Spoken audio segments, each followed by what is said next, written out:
Assalamualaikum warahmatullahi wabarakatuh. Kita berjumpa dalam episode perdana perjalanan Gen Nusa, ekspedisi Gen Nusa, Gen Nusantara. Kali ini kita bertandang, berkunjung, berziarah ke sebuah tempat yang dimana di sini adalah tempat bersemayamnya dan ada masjidnya peninggalan dari seorang tokoh penyebar agama Islam khususnya di daerah Karawang ya, dan kemudian beliau pernah menyebarkan juga sampai ke kerajaan Pajajaran dan Banten.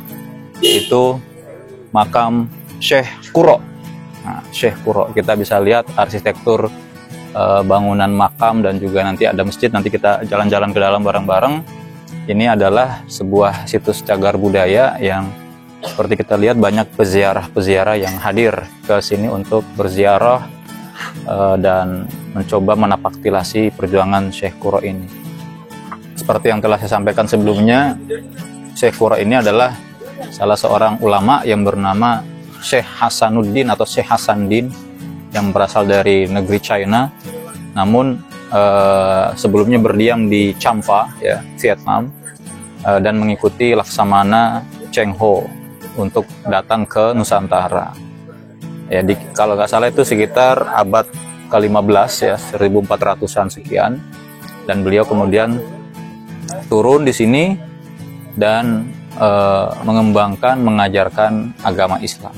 Kenapa disebut Syekh Kuro? Karena beliau adalah orang yang pandai mengaji, seorang qori, seorang yang suaranya merdu. Nah, dan ini yang menjadi daya tarik beliau untuk menyebarkan agama Islam. Dan yang menarik ya teman-teman, beliau juga di sini selain membangun masjid, dia juga membangun pesantren. Bahkan ada yang mengatakan pesantren pertama yang dibangun di tanah Jawa ya ataupun di Nusantara ini adalah pesantren Kuro yang dibangun oleh Syekh Hasanuddin ini. Nah, ini kita lihat ada santri-santri baru datang, tapping. Ya, jadi kalau saya kesini bukan buat numpang gaya, tapi sebenarnya menggali peninggalan-peninggalan dari pendahulu kita, dari ulama kita, dari tokoh-tokoh karismatik yang benar-benar hadir. Bayangkan ya, orang China dari Champa datang ke Nusantara. Buat apa? Tidak lain dan tidak bukan misi untuk menyebarluaskan agama Allah yang lurus, agama Allah yang hanif, yang sejak dari Nabi Adam, Nabi Ibrahim sampai ke Nabi Muhammad SAW dan para ulama ya penerus Nabi, dan termasuk di kita sangat mengenal figur-figur selain Wali Songo ya, ini tadi ada Syekh Kuro. Nah, yang menarik, saya sangat suka ya, kenapa saya tertarik datang ke sini, ini arsitekturnya ini menarik sekali ya. Sebelumnya saya hanya melihat ini di internet, dan ini kalau teman-teman, ayo kita coba lihat lebih dekat.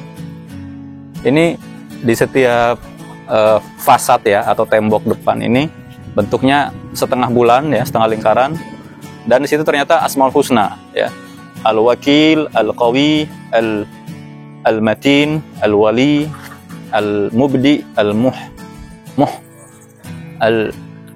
Al-Muhyi ya, Al-Muhsa, Al-Mahs, Al-Mubdi, Al-Mu'id, dan seterusnya. Jadi menarik.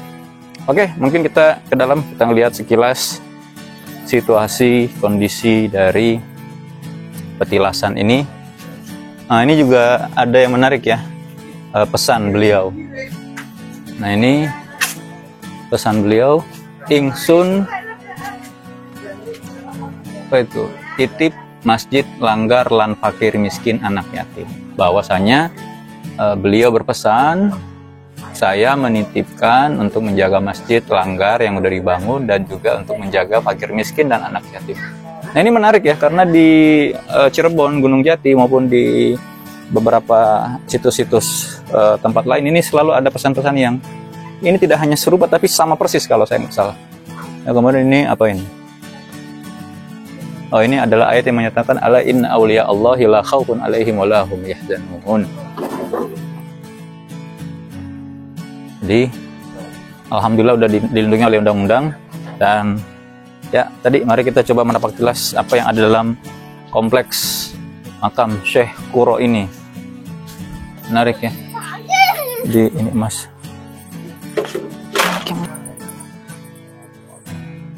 Sini ada Masjid Jami, ada majelis Syekh Kuro, dan makam Syekh Kuro ada di sebelah sana, di timur masjid.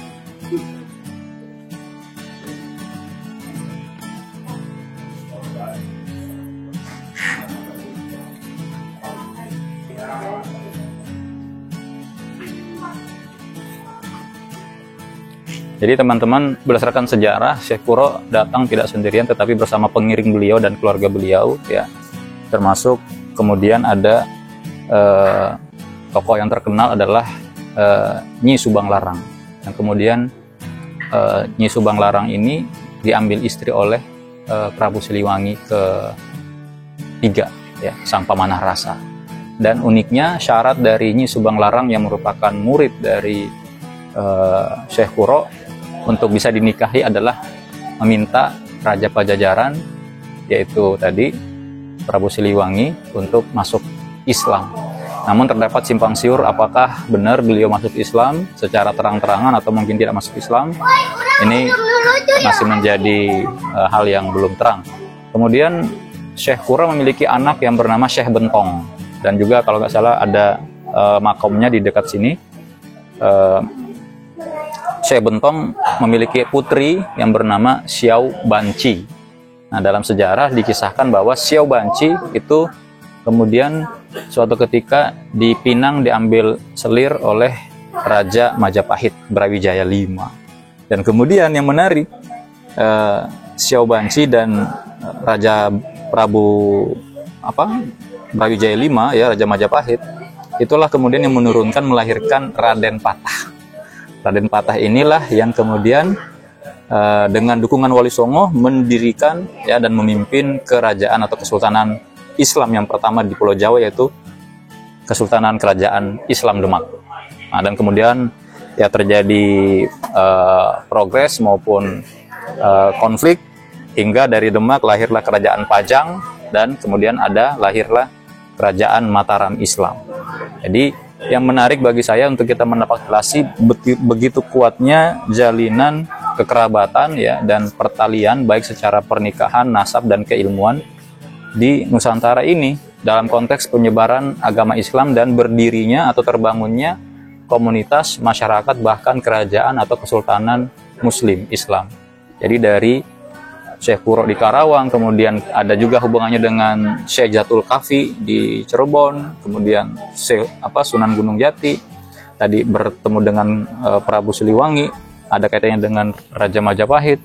Ya, ini semua menjadi tali temali, ya, dan saya pikir inilah juga menjadi kekayaan tidak hanya budaya tetapi juga kekayaan antropologis bangsa Indonesia yang sebenarnya meskipun terdiri dari berbagai macam kerajaan yang berbeda-beda, suku bangsa yang berbeda-beda, bahasa, sejarah, bahkan latar belakang agama, keyakinan yang berbeda, tapi bisa menyatu secara toleran dalam menerima dan menyaksikan penyebaran agama Islam. Ya, jadi nilai-nilai toleransi, ya, bayangkan di abad ke-14, ya, ataupun abad ke-15 ketika Islam baru mulai membangun komunitas-komunitasnya, itu sudah yang mendominasi adalah kerajaan Hindu-Buddha, ya.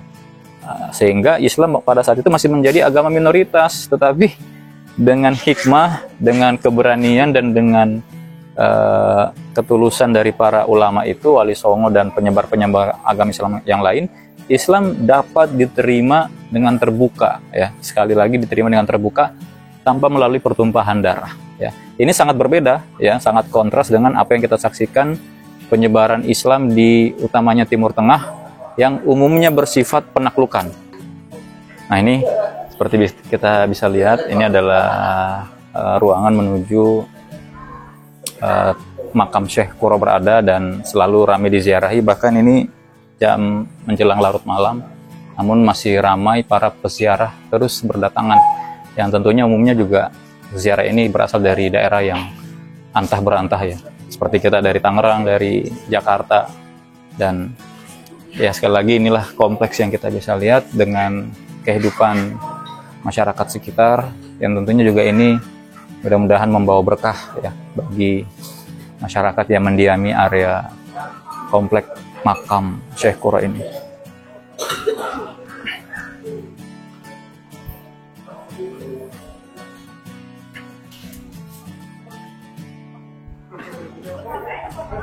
Ya, tembok ini mengingatkan saya sedikit pada arsitektur tembok yang biasa dijumpai di daerah Cirebon. Dan ini juga menarik, ada sumur sepuh Awisan Barokah. Ini sangat sering kita jumpai di sebuah petilasan ataupun makam para penyebar wali penyebar agama Islam, itu selalu ada ciri khasnya, tentu ada sumur. Karena sumur itu adalah berisi air adalah lambang kehidupan. Dan oleh tentu masyarakat yang mempercayai, biasanya sumur-sumur ini, air ini dianggap sebagai air yang membawa berkah, ya, memiliki khasiat-khasiat, sehingga biasanya di dalam bentuk kemasan botol untuk dibawa pulang sesuai dengan hajat dan keyakinan masing-masing.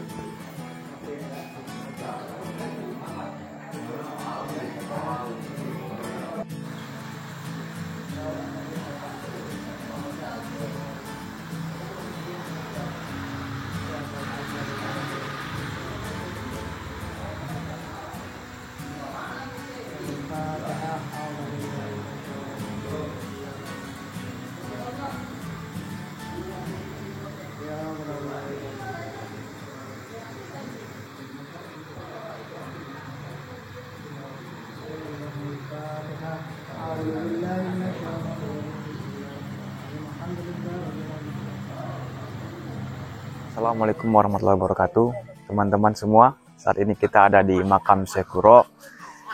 Ini merupakan makam bersejarah dan rekomendasi buat teman-teman semua dalam rangka meningkatkan iman, ilmu, dan senantiasa melembutkan hati dalam mengunjungi makam-makam serta mengirimkan doa.